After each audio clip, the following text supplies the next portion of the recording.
Students, आज हम बात करेंगे ऑर्डर ऑफ ए सेट के ऊपर। मतलब ये बात हम जानते हैं कि एक सेट जो होता है वो हमारे पास कलेक्शन होती है वेल डिफाइंड डिस्टिंक्ट ऑब्जेक्ट्स की। मतलब कि फर्ज करें कि मैं यूं डिफाइन करता हूं कि मैं एक सेट बनाने जा रहा हूं जिसके अंदर मैं एक रूम में मौजूद जो फर्नीचर है उसको इसमें लिखूंगा। ठीक है, जिसका फर्ज करें अगर चले मैं देखता हूं कि मेरे रूम में जो है वो एक चेयर है। ठीक है, ठीक है, ये इसमें आ जाएगी। फिर इसी तरीके से मैं देख रहा हूँ एक टेबल पड़ी हुई है। ठीक है, वो इसमें आ जाएगी।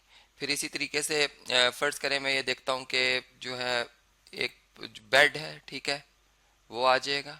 ठीक है, फिर इसी तरीके से अगर फर्ज करें डोर जो है वो, या फिर चलें अगर हम यूं बात करें कि अगर कोई और ऑब्जेक्ट्स पड़े हुए हैं जो कि फर्नीचर में आते हैं। ठीक है, तो वो मतलब जो है साइड टेबल वगैरह, मतलब टेबल्स की अगर टाइप में अगर हम चले जाएं तो वो उसमें आ जाएंगे। मतलब जो डिफरेंट होने चाहिए, एक दूसरे से वेल डिफाइंड हो, डिफरेंट हो।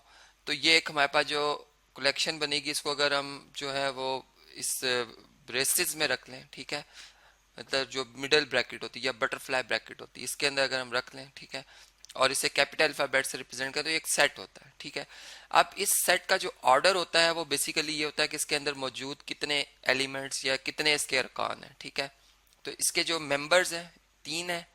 ठीक है, तो मैं यूं कहूंगा कि जो ऑर्डर है, ठीक है, ऑर्डर है इस सेट का वो 3 है। मतलब मैं यूं लिखूंगा number N for number of elements लिखना था किसके, ए सेट के। तो मैं यूं लिखूंगा N of A is equal to 3। ठीक है, इसी तरीके से चलें अगर हम कोई और एग्जांपल लेते हैं, यानी एक सेट की हम फॉर्मेशन इस तरह से बनाते हैं कि मैं कहता हूं कि जो चलें मैं अलीज फैमिली की बात करता हूं। ठीक है, ठीक है, एक कोई पर्सन है अली।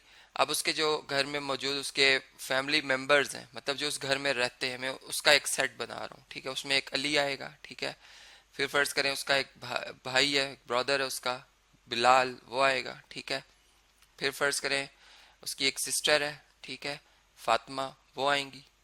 इसी तरीके से फर्ज करें उनके फादर हैं और उनकी मदर है। बस ये अगर एक फैमिली मेंबर सारे उस घर में मौजूद है तो इनको हम जो है इसमें जो है वो फादर्स, अलीज फादर कर लेंगे इसको। ठीक है, या उनका नाम लिख लेंगे। फर्ज करें उनका नाम जो है जाहिद है। ठीक है, और इसी तरीके से उनकी मदर का नाम जो है वो फर्ज करते हैं किरण है। ठीक है, तो इस तरीके से ये आप देख सकते हैं कि ये एक जो है सेट बन गया। तो अब इस सेट में कितने एलिमेंट्स हैं, 5 है। तो हम ये कहेंगे कि नंबर ऑफ जो एलिमेंट्स इन सेट ए है ये कितने हैं जी, 5 है, और इसका ऑर्डर भी क्या है, 5 है। फिर इसी तरीके से हमने देखा कि एक ऐसा सेट भी होता है जिसमें कोई भी एलिमेंट नहीं आता, मतलब कि एम्प्टी होता है वो।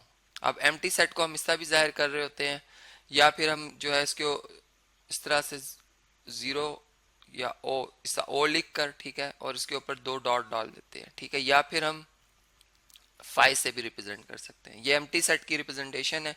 अब एक एम्प्टी सेट में जो कि इस तरह से इसमें कोई भी एलिमेंट मौजूद नहीं है, अगर हम इसका ऑर्डर देखें एम्प्टी सेट का तो ये कितना होगा जी, 0 होगा। ठीक है, और इसी तरीके से मतलब इसके पीछे भी एक रीजन है कि क्यों एम्प्टी है। ऐसा भी हो सकता है कि हमने 2 सेट्स कोई दिए थे जो डिसजॉइंट थे, मतलब एक दूसरे से बहुत मुख्तलिफ थे, और जब हमने उनमें देखा कि उनका कोई कॉमन एलिमेंट है तो पता चला कोई नहीं है, तो वहां पर भी हमने एक सेट जो है उनकी इंटरसेक्शन में जो आ रहा था वो बनाया जो कि एम्प्टी सेट था। ठीक है, और इसी तरीके से एक ऐसा सेट भी मौजूद होता है जिसे हम सिंगलटन सेट कहते हैं, यानी ऐसा सेट जिसमें एक ही एलिमेंट हो। ठीक है, फर्ज करें ए, स्मॉल ए, तो इस सेट का जो ऑर्डर होगा वो क्या हो जाएगा जी, वो 1 हो जाएगा। तो इस तरह से हमें पता चलता है कि जो फाइनाइट सेट्स होते हैं, फाइनाइट सेट्स होते हैं, उनका ऑर्डर जो हम बता पाते हैं। ठीक है, तब चूंकि उसमें जो मौजूद एलिमेंट्स हैं वो काउंट किए जा सकते हैं, गिने जा सकते हैं कि 1000 हैं, 2000 हैं। ठीक है, लेकिन